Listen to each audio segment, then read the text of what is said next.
Silang apat po ang nagko-compose ng small committee. Yes, Your Honor. Magtatalo-talo, magbibigay ng inputs yung mga kasamahan natin. Tapos sa dulo pala, yung apat na tao lang ang magdidesisyon. So ayaw po nila talagang payagan na maimbita si Representative Saldico. Itong congressman na to, makakapagdagdag siya ng ganun kalaki. So, chinek ko na po, sino yung naglagay ng mga pondo doon? Si Congressman Saldico, na 13 billion. Sir, Your Honor, pwede bang i-ano ko lang yung USB na ayaw nila ipakita doon para mas madali kong mapaliwanag? Thank you for your time, Congressman Toby. Congressman Toby, I am very grateful that despite your very busy schedule, you made time to appear before us. Let me first ask you that in one of your hearings at the House of Representatives, where particularly the insertions have been discussed, I remember Representative Egay Erice and yourself were asking that Representative Elizalde be invited in order for him to shed light on the issues being taken up in that hearing. Am I correct, sir? Yes, Your Honor. And this came up after former Secretary Manny Bonoan told the committee that he does not know he does not know the persons responsible in putting the insertions during the BICAM conference. Is that correct? Your Honor, can I clarify that statement? Yes, please. Ganito po yung nangyari dyan. No? So nagsimula, ang una nag-interpellate ay si Congressman Erice. So sabi ni Congressman Erice, nung sa dulo na, sabi niya kay Secretary Bonoan, alam niyo ba kung ano yung amount na nadadagdag sa departamento pagdating sa BICAM? Ang sagot ni Secretary Bonoan at the time was that hindi namin alam dahil hindi naman kami part ng BICAM. Makikita na lang namin yan pagdating ng General Appropriations Act. So yun po yung pinagsimula nun. So ang sabi ni Congressman Erice nun, since hindi po alam ni Secretary Bonoan, ang taong dapat tanungin ay si Congressman Saldico. Kaya po siya nagmosyon na kung pwede, imbitahan ng committee si Congressman Saldico at yan po ay tinutulan yung motion niya ni Congressman Benny Abante. Bakit po tinutulan ni Congressman Abante? Parang ang sinasabi po nila noon is that hindi pa pwedeng maging resource person ang isang congressman. Kaya tinuloy ko po, kaya po ako nagsalita, humingi ako ng pasya kay Congressman Erice because he had the floor, if I could make a manifestation. Sabi ko, kung ganyan po na hindi pa pwedeng resource person ng isang congressman, hindi na dapat ituloy itong investigasyon na to sa House. Kasi sabi ng chairman nung una, walang sasantuhin. Kahit congressman, kahit senador, kahit sino. Eh kung hindi po pa pwedeng mag-testify under oath o hindi pa pwedeng resource person ang isang congressman, ibig sabihin, exempted yung congressman sa investigasyon. Yun po yung nangyari doon. Bakit po napaka-importante, bakit po napakahalaga na kailangang malaman po natin kung sino-sino yung mga taong responsable doon sa pagbibigay ng insertions po doon sa BICAM o kahit na sa iba pang mga sessions po? Kasi kami po, ako po, hindi ako member ng BICAM, no? So natuklasan na lang namin ito noong, ako nalaman ko lang yan, I think March 24. March 24 ko na lang nalaman na ganun kalaki. Kala natin nung una, PhilHealth lang binawasan, DepEd lang. Later on, natuklasan ko po na yung mga flagship projects ng administrasyon, ni Pangulong BBM, ibig sabihin po ng flagship projects, yan po yung mga foreign assisted projects, ay tinanggalan po nila ng pondo para maisingit yung mga pondo na gusto nila isingit doon sa BICAM. So kaya po, ako rin, napakahalaga po rin sa akin, na maimbitahan si Congressman Saldico. At doon po sa House of Representatives, meron pong small committee doon pagkatapos ng second reading. So ang pag-insert is not only doon sa BICAM, meron pang insertion doon sa small committee. So since walang makakasagot niyan kung hindi si Congressman Saldico, yun po, request po natin na siya imbitahan. Alam po ba ninyo kung sino-sino yung miyembro ng small committee na binabanggit ninyo? Sa House of Representatives po. Opo. Yes po, ang chairman po noon is si Congressman Saldico, tapos senior vice chairman ng Committee on Appropriations, majority leader of the 19th Congress, and minority leader of the 19th Congress, Your Honor. Sino po yung vice chair ng appropriations? Senior vice chair si Congresswoman Stella Luz Quimbo po. Sino po yung majority leader? Congressman Manix Delipe po, Your Honor. Minority leader? Congressman Nonoy Libanan po, Your Sa Honor. mga tweet, silang apat po ang nagko-compose ng small committee. Yes, Your Honor. Ang nangyayari po, kasi alam ko rin naman po, dahil nagtagal din naman ako sa mababang kapulungan, kumisan po ay 2 hanggang 3 buwan po nating pinagdidebatihan yung budget. Mag-aaway-away pa nga po, kung minsan nga inaabot tayo ng madaling araw. At katapos-tapusan ang sinasabi ninyo ay 4 na tao lang pala ang gagawa ng mga bagay na inyong gusto sanang malaman kung anong nangyari. Tama po kayo, Your Honor. Di ba po, sabi ko nga, magtatalo-talo, magbibigay ng inputs yung mga kasamahan natin. Tapos sa dulo pala, yung 4 na tao lang ang magdidesisyon. At yung problema po doon sa 4 na tao na yon, at least yung BICAM po, may BICAM report po yun eh. Makikita sa BICAM report kung ano po yung original net budget ng isang departamento, Your Honor. Tapos makikita po kung ano yung dinagdag or binawas, Your Honor, at makikita yung natirang pondo. Ang problema po doon sa small committee, wala pong ano yun. Di ba po, nung unang araw namin ng budget briefing, nahandun po si Sec Mina, nahandun po si Yusek Cathy, hiningi ko na po yung report ng small committee. Kasi po, di ba, sa rules po natin sa House of Representatives, Section 39, kung di ako nagkakamali, pero baka mali ako, nakasulat po doon na after 7 days after maipasa ang isang batas or 15 days pagkatapos mag-end ng session, dapat po i-file sa archives lahat ng reports tungkol sa isang House bill. So una po ako nagpahanap sa aking staff, Your Honor, ng records doon sa archives. Wala pong mahanap. Kaya nung first day ng budget briefing, hiningi ko po. Wala din sila, hanggang ngayon, wala po silang binibigay. So ibig sabihin, sabi ko, kung walang record yan, ang siguradong nakakaalam po niyan, Your Honor, is si Congressman Saldico. Bago po tayo magpatuloy, let me acknowledge the presence of Senator Sherwin Gatchalian. Wala po kayong nakita sa archive o ayaw po nilang ipakita? Hindi po kasi yung archives, alam niyo naman po, Your Honor, yung archives natin sa House of Representatives, napakagaling po nun. Kahit yung deliberations ng 1987 Constitution, hanapin niyo po doon. Lahat, transcript, journal, kompleto po yun. Yun, wala talaga. At noong tinanong ko po, noon yung COMSEC, hindi po sila makasagot kung nasaan. Ang sabi ko nga, pa-email na lang sa akin, ang tagal na po noon, hindi in-email, so wala po talaga yun. At imposible naman na walang nakakaalam noon.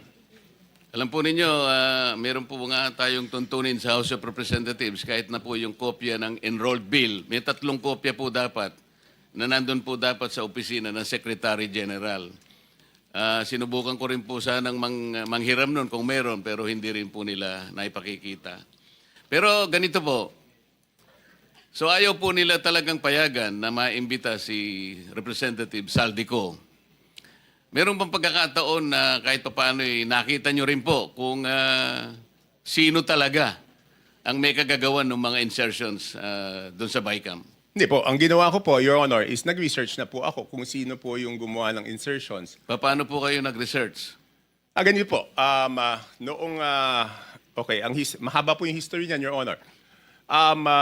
To be very blunt about it, di ba po, nung nabawasan ng flagship projects, yung Pangulo, nung nakita niya po doon sa Sagaan na nawala yung kanyang malalaking proyekto, yung flagship projects ng gobyerno, naghanap na po siya kung saan napunta yon. So wala po ako nung unang meeting, pero I think nagkaroon ng meeting, ang dinig ko noong January, tinanong po yung Senate President, si Senate President Escudero at tinanong po si Speaker Martin Romualdez, hiningi yung listahan noong mga insertions doon sa budget. Ang pagkaalam ko, ulitin ko, wala po ako nung unang meeting, si Senate President Escudero, binigay po yung listahan ng Senate amendments, no? Noong 3 days after the meeting. Nung tinawag po ako sa pagpupulong noong March 24, nalaman ko po na wala pang binibigay yung House of Representatives at that time, in March 24. Kaya po ako nasama sa meeting na yon is para hingin na sa House of Representatives yung listahan noong mga insertions ng House of Representatives naman. So kaya lang po ako napasok dun sa usapan na yon noong March 24. March 24, 2025 was the first meeting. So dahil nga po sa paghahangad ninyo na malaman kung ano-ano yung mga insertions, kanino napunta at sino yung may kagagawan, paano po nyo eventually nalaman kung talagang nalaman ninyo? Hindi, ganito po, Your Honor. So March 24, paglabas ko doon, kasi nagmamadali na si Secretary Bunoan eh. Kasi ang worry niya po noon, March 29, mag-election ban po, di ba? So hindi maa-award, hindi mapapagawa yung projects. At pag hindi po napagawa yung projects, apektado po yung buong ekonomiya natin, di ba po? So paglabas ko, tinawagan ko po si Congressman J.J. Suarez kasi sabi sa akin doon sa meeting na yon na since wala na si Saldico, ang kumakausap na lang sa mga department secretaries ay si Congressman J.J. Suarez. So ang ginawa ko po, Your Honor, tinawagan ko siya, hiningi ko po yung listahan ng insertions. Pero nagtagal po bago po nila naibigay sa akin. I think 3 batches bago po nila naibigay sa akin yung kompletong listahan po nung sa House of Representatives. Sa mga po ay kinausap nyo si Congressman J.J. Suarez, nagbigay naman po ba siya ng impormasyon na inyong hinihingi? Tinawagan ko po. Nung una, nagpabigay siya ng hard copy. Sabi ko, paano ko naman hahanapin to? Hard copy. Pero nagtagal eh. Checking ko lang po kung anong date niya binigay. Basta hindi ka agad. Tapos, ang nangyari po noon, binigay rin in 3 tranches. Una, nagbigay ng isang batch. Pangalawa, nagbigay ng isang batch. Tapos yung isang batch na tagalan. So sabi ko, hindi ko po mache-check kung at hindi ko masasubmit sa executive branch kung hindi kompleto. So later on, napilitan namin silang ibigay yung kompletong listahan, Your Honor. Ano po ang nakita ninyo nung ibigay nila ang kompletong listahan sa inyo? Hindi, ginawa ko lang, Your Honor, is pinagkumpara ko po yung di ba po, admittedly, lahat naman po kaming congressman, pag nakita yung NEP, ang natural na tendency naman hihingi ng extra para sa aming distrito. Okay? So susulat po kami. At least ako, sumusulat ako. So siyempre, nung binigay sa akin yung listahan, ang unang naisip ko noon, ang una ko pong naisip is, kung ikaw, congressman, hihingi ka para doon sa distrito mo. Hindi ka naman hihingi para sa ibang distrito. So minatch-match ko po yung data. Ang haba doon, hindi ko alam kung gaano karami. Ang una kong ginawa, kasi wala naman nakasulat na congressman doon. Ang nakasulat yung district. So para malaman ko yung congressman, hihingi ko po kay Yusek Kathy. Pinadala ko sa kanya yung file and she can confirm this. She is here. Sabi ko, Yusek, pakiisa-isa mo nga. Lagyan mo kung sino yung congressman kasi gusto ko i-compare yung proponent tsaka yung congressional district. Kung congressional district, hindi ko naman kabisado kung sino yung congressman doon eh. So ang sabi ko sa kanya, pakilagay mo yung pangalan ng congressman. So binalik niya po sa akin. Pagkatapos noon, sabi ko po kay Congressman Suarez, ikaw naman, ilagay mo yung pangalan ng proponent. Sabi niya, bakit kailangan yung proponent? Kailangan siyempre malaman kung sino yung nag-request. So later on, matagal, hanggang nung sinabi ko, walang gagalaw dito, hindi ko maprepresent ito. Kasi pinapaayos sa akin eh. Siyempre gusto ko, pag prinisenta ko po, dahil ako magpipresenta nun, kailangan kompleto yung data. So sabi ko, hindi ko masisimulan yung presentation kung hindi nyo ibibigay kung sino yung proponent. So later on, naibigay din. Wala lang yung telepono ko sa akin, Your Honor. Hindi ko ma-check na andun. Sa mga tweet, naibigay naman sa iyo ni Yusek Cathy Cabral kung ano-anong mga distrito yon. Yes po, Your Honor. At naibigay naman sa iyo ni Congressman J.J. Suarez kung sino yung proponents doon sa mga distrito. Yes, pero nagtagal po. Nagtagal. Kaya ngayon po, pwede ba niyong sabihin sa amin kung ano ang napansin ninyo? Kung ang pag-uusapan ay yung mga distrito at yung mga proponents na nagbigay o naglagay doon sa mga distrito na yon? Ano yung unusual na napansin ninyo kung meron man? Hindi, Your Honor, ang una ko pong ginawa, siyempre ako po'y magpepresenta. Ayoko naman na ako magpepresenta tapos mali pala yung data na pipresenta ko. So ang una ko pong chinek, Your Honor, is yung kasi di ba sa BICAM, may nadagdag naman talaga po doon sa Navotas. Okay? Yun nga, ini-issue sa akin, insertion yun. Hindi ako makakapag-insert, Your Honor. Kasi ako po ay hindi membro ng BICAM. So pwede lang po ako mag-request kung ano man yung pumasok doon sa BICAM, yun amyenda na pinayagan ng BICAM. Okay? Opo. So, para hindi ako mapahiya, ang una kong chinek is kung tama yung pumasok Sa inyong nadagdag. distrito? Hindi, yung sa akin muna. Yun nga po, sa distrito nyo. Kasi alam ko po kung magkano yung nadagdag sa akin sa BICAM. Tumama naman po. Tumama, kasi ang request ko noon is 1.1 o 1.2. Ang pumasok po galing sa House of Representatives na request is 529 at meron po galing sa Senate na 121 po yata. Pero yung sa Senate is all classrooms po yon. So nung tumama na, sabi ko, since tama yung sa akin na nadagdag doon sa aking NEP, kumpiyansa ako na tama yung records. So ginawa ko po, pinesent ko na po. Ano po yung nakita nyo sa ibang distrito na hindi masyadong, na very unusual? Halimbawa, palimbawa sa dalawang probinsya ng Mindoro. Mindoro Oriental at saka Mindoro Occidental. Because I'm going to take advantage of the presence of the good governor of Mindoro Oriental. Kaya ko lang po tinatanong. With no offense meant, Your Honor, kay Gov. Dolor and to my fellow congressmen, ng district congressmen, ang una ko pong napansin doon is lumobo yung dalawang Mindoro, isang Oriental, isang Occidental. Ang NEP po nila is something between 1.5, sabihin na natin para safe ako, hindi lumampas ng 2.5 yung, but I have the figures, Your Honor, kaya lang para lang mabilis po tayo, Your Honor. Hindi lumampas ng 2.5 yung NEP nila, pero ang GAA po nila is, magkano ba? 20 billion. So, nagulat ako, sabi ko, in fairness doon sa mga district congressmen, Your Honor, hindi po nila kaya gawin yun.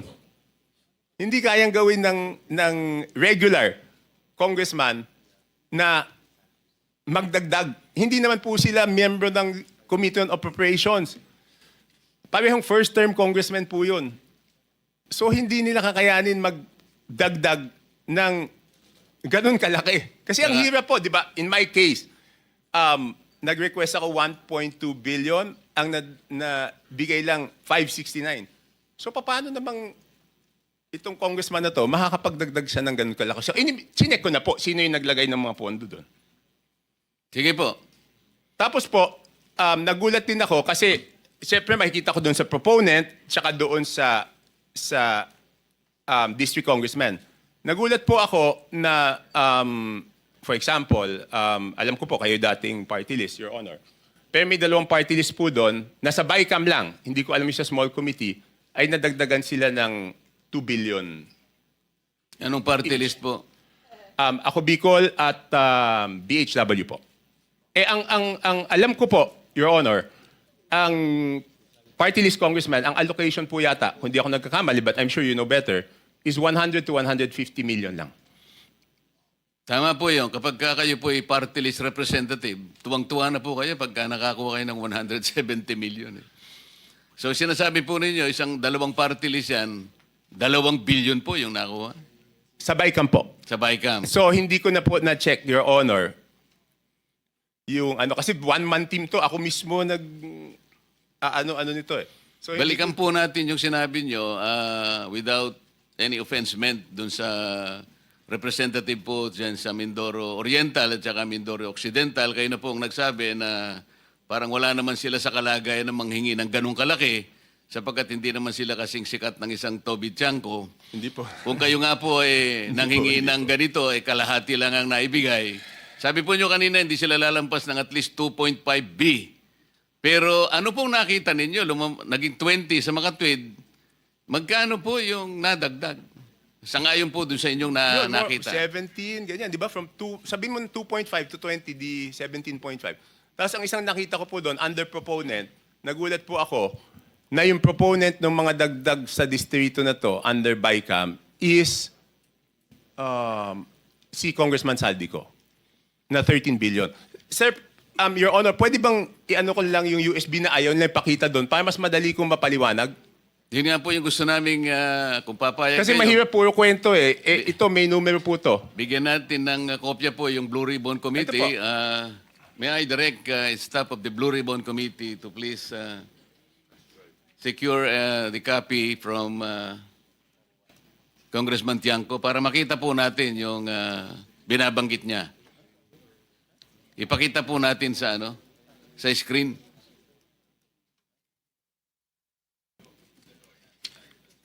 Let me acknowledge also the presence of Senator Rapi Tulfo.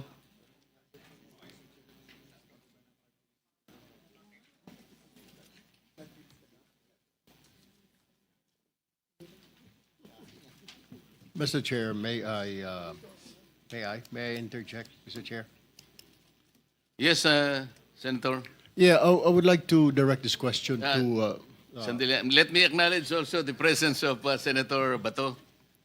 Continue, sir. I would like to direct this question to Congressman Toby Chanco.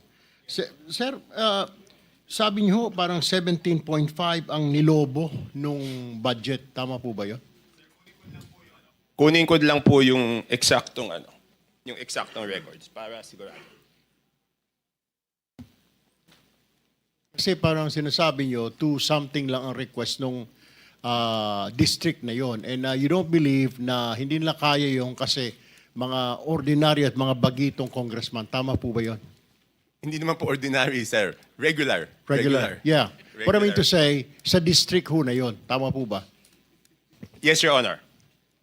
Ang tanong ko po ngayon, sir, may naririnig po tayo, ito po yung common lingo ito, yung sinasabing parking fee. Hindi ho kaya nagkaroon ng yung pondo na yon ay pinarada lang dito ng isang congressman na hindi naman taga roon. Ito ang tawag ay parking. Have you heard that, Mr. Chair?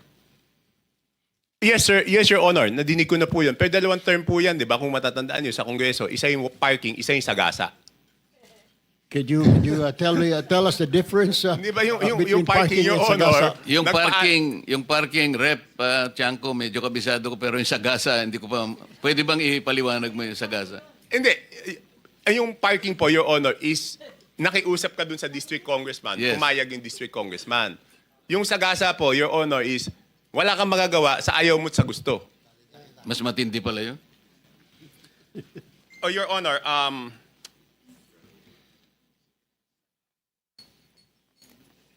so dalawang term po yan, Your Honor. Isang parking, isang... Kasi madidinig mo sa congressman nasagasaan kami. Paano naman kayo nasagasaan? Binatuhan kami ng pondo na hindi naman namin alam. Ang ibig sabihin, Mr. Chair, yun nangyari sa Mindoro ay sagasa po yun? Your Honor, I have no personal knowledge. Your Honor, ito po. Mindoro Oriental, DEO, 2530 billion ang NEP. Nandito naman po si Yusek Kati, pwede niya i-confirm to kung pareho yung records namin. Tapos, ang total budget is 20 billion 999 million. Tapos, yung Mindoro Oriental DEO, 1 billion 508 million 583,000. Ang GAA po niya is 20 billion 795 million 429. So nagulat ako nung nakita ko yon, Your Honor. Thank you, Mr. In Chair. both provinces, si Representative Saldico ang nakalagay po na proponent. Hindi, doon po sa ano. Kasi ganito po to. Ito na po yung total. Sabi ko nga, hindi ko makikita kung ano yung sa small committee. Ang nakita ko, nung tinitignan ko po yung kay Saldico, next slide please. Yan, maliit lang eh. Yan po. For example, ito muna, Abra. Ang proponent is Congressman Saldico. Hindi ko na po linagay yung district congressman, sir, kasi, Your Honor, kasi sabi ko nga, baka naman wala siyang alam, tapos mababash siya ng mababash, di ba po? So, ang nadagdag po to the District of Abra is, sige, next slide, is 3,400,000,000. Your Honor, hindi ko po mabasa. Basta 3,400,000,000. 68,345. Yan po, Your Honor. Okay. Yan po, out of Saldico's insertion. Okay, next slide. Yan na po yung Mindoro. Yung next is Mindoro. Tignan ko lang po dito sa akin. Meron din akong kopya niyan. Your Honor.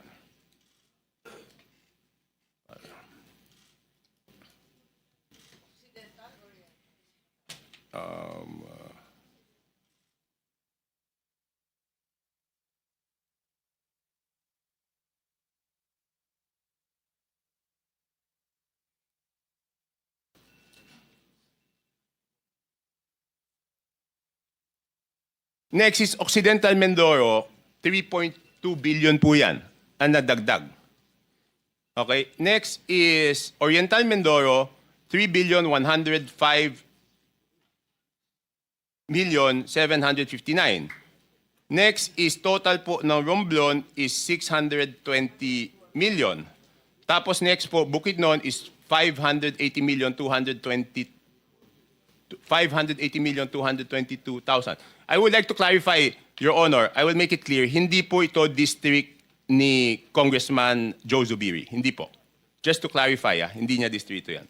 Tapos yan, sunod-sunod na po. Itong Camarines Norte, 550 million.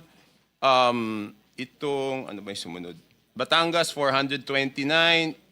Meron pa pala ulit na Mindoro. Hindi ko alam bakit nahiwalay ito. Baka ibang district ito. 400 million.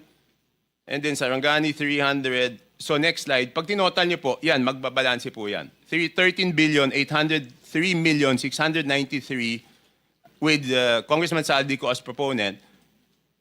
And pag tinotal mo yung district, yung subtotal, 13,803,693,000, Your Honor. For the record, ang binabanggit po nating Representative Elizaldico, siya po yung chairman ng House Appropriations Committee. Sa makatwid po, Rep. Toby, kung titingnan po natin at pagbabasihan, ito pong nakalap po ninyong impormasyon, lumalabas po na si Rep.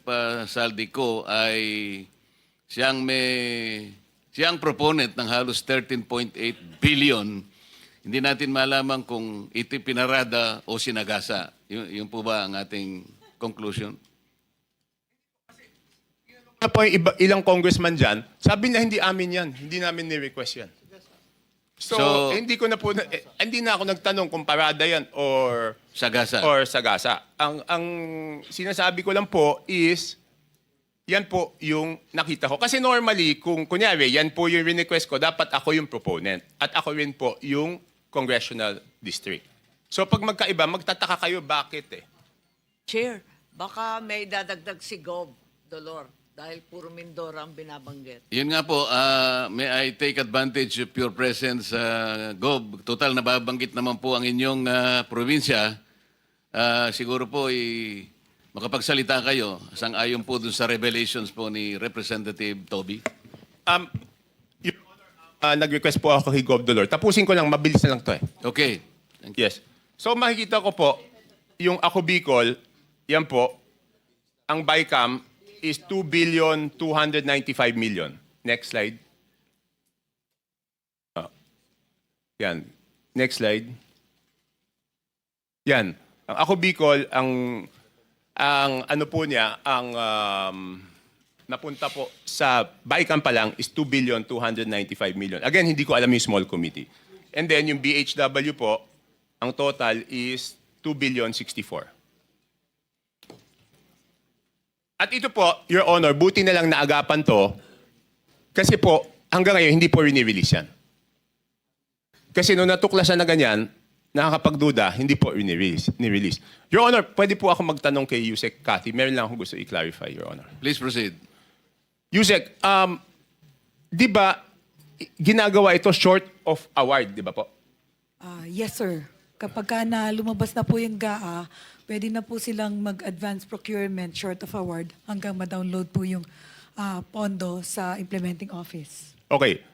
Yusek Cathy, kung yan po ay short of award, ibig sabihin meron na yung lowest calculated bid. Tama po? I'm not very familiar Yes, with most procurement. probably. Most probably. Hindi, ganito lang po, Point of Your order, Honor. Mr. Chair. Yes. With all due respect, Mr. Chair, point of order po. What is the point of order? Just to remind all of us, Mr. Chair, na the resource person, if wanting to field a question to another resource person, must do it only through the chair po. Hindi sila pwedeng diretsyong Pinayagan ko naman po, magtanungan. kaya para maka-economize ng time, kaya Alright, total Mr. magkatabi Chair, naman I sila. submit. Opo. Thank you. Thank you for the Sorry. point of order. Most I'm sorry. probably, Your Honor. Your Honor, pwede bang malaman kay Yusek Cathy kung... hindi, pwede na lang po ganito, Your Honor. Pwede pong hingi na lang kay Yusek Cathy i-check kung meron na po itong lowest calculated bid short of award. At kung merong lowest calculated bid short of award, isubmit po sa committee ninyo kung natuloy yung bidding, kung sino po yung most probably na mananalo kasi siya po yung lowest calculated bid. Sa tingin ko napakahalaga yun para sa inyong committee, Your Honor. Thank you, Rep. Toby. I think that is in order. Yusek Cathy, I think you should Yes, Your Honor. submit to the committee kung alin na dito yung binabanggit ni Rep. Toby na nagkaroon na ng, what is your term?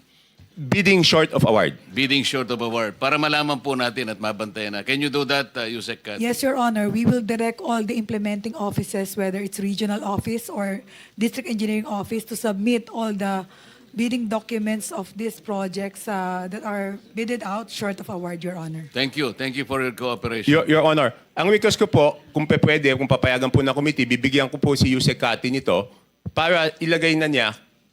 Hindi naman po kailangan po siguro ng committee, Your Honor, yung buong records. Kailangan lang ilagay kung sino yung posibleng mananalo kung natuloy po. Yes, I think that is in order.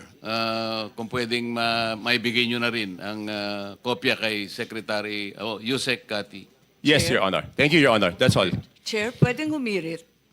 Yes, Senator Amy. Maraming salamat, Chair. Palibasa natututo tayo ng wika ng Kongreso. May sagasa pala, may parking pala. Ano naman yung allocable at non-allocable? Lagi kong naririnig sa Kongreso, hindi ko maintindihan. To whom are you directing the question, Senator Kung Amy? maaari kay Congressman Toby, kasi naririnig ko, kung meron sila allocable, yung non-allocable, wala sila. Paano ba yun? Your Honor, hindi ko po alam yung allocable at non-allocable kasi importante lang, pag lumabas po yung NEP, ang titignan ko po lang po doon is yung total NEP. Hindi ko na po tinitingnan ko ano po yung allocable tsaka non-allocable. Baka po si Yusek Cathy po ang nakakaalam, Your Honor. Yes, Mr. Chair, mukhang alam ni Yusek Cathy. Your Honor, Mr. Chair, let me explain. Yung not allocable, yun po yung hindi naman part ng district allocation. Ito po yung mga big ticket projects like foreign assisted na hindi naman po bumababa sa district maintenance fund, equipment fund, preliminary and district engineering fund, right-of-way fund. Yun pong district allocable, yun po yung based on a parametric formula that the Secretary Bonoan has instructed to prepare at least to determine more or less ano po yung ceiling ng budget kada distrito, Your Honor, Mr. Chair.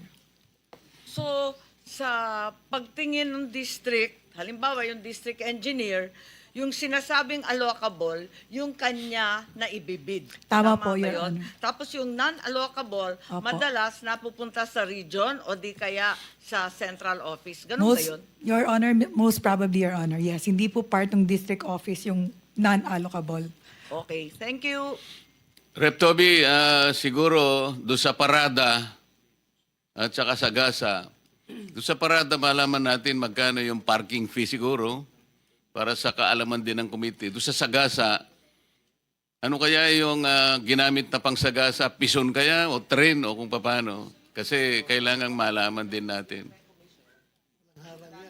Your Honor, hindi po ako sumasama sa mga usapang parking, so hindi ko po Opo, alam po namin yon. Baka lang alam ko po, hindi po ako pumapasok sa pagsisiyasat ninyo ay makatulong naman kung ilan yung mga parking fees po. Sapagkat sinusuri na rin po ito, kaugnay din ng pagtukoy natin sa maanumalyang mga flood control projects. Your Honor, pasensya na po. It's baka third-hand information, chismis eh. So ayoko naman magsabi ng chismis kung hindi naman yung mismong naparadahan ang magsasabi sa akin na siya'y naparadahan ng ganito. Salamat po. Mr. Chair, may itatanong lang ako doon sa bid short of award. Kasi nalilito ako. Ang pagkaalam ko po kasi, only projects that are included in the NEP can undergo pre-procurement. Bakit dito sinasabi na pati yung initiatives, insertions in the small committee and the BICAM also undergo pre-procurement bidding short of award? Di ba bawal yun? Akala ko yung NEP lang. Madam Chair, if I Yes may. po, ayun. Yes po. Ano po yan, nasa rule po ng New Government Procurement Act. Ang pwede lang pong early procurement. Hindi ko po alam yung term nila na short of bid award. short of award, Ang yeah. meron po tayong term is early procurement early- activities. Ang So ibig yung sabihin po early nun, procurement, ito iba po, pa yun sa pre-procurement yeah, po? ito po yung pwedeng ipabid pag nasa National Expenditure Program na.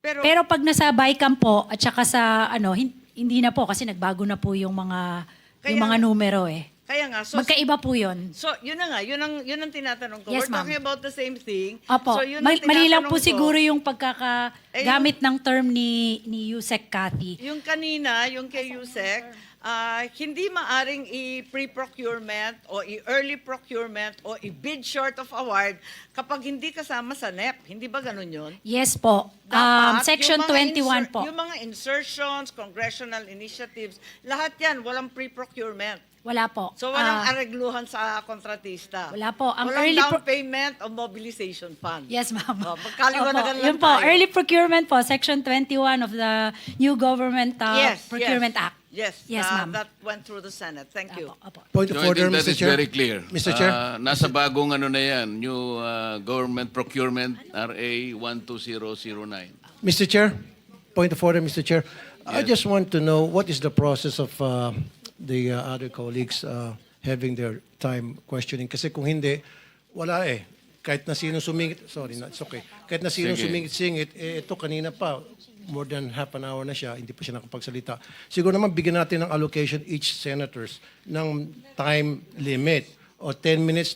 Kasi kung hindi, kanya-kanya tayo, sabog-sabog tayo. Yun lang po yung aking pananaw, Mr. Chair. Okay, thank you very much for the point of order. Any more member of the committee who wish to ask questions to Representative Toby? Di ba dapat first come, first serve, Mr. Chair?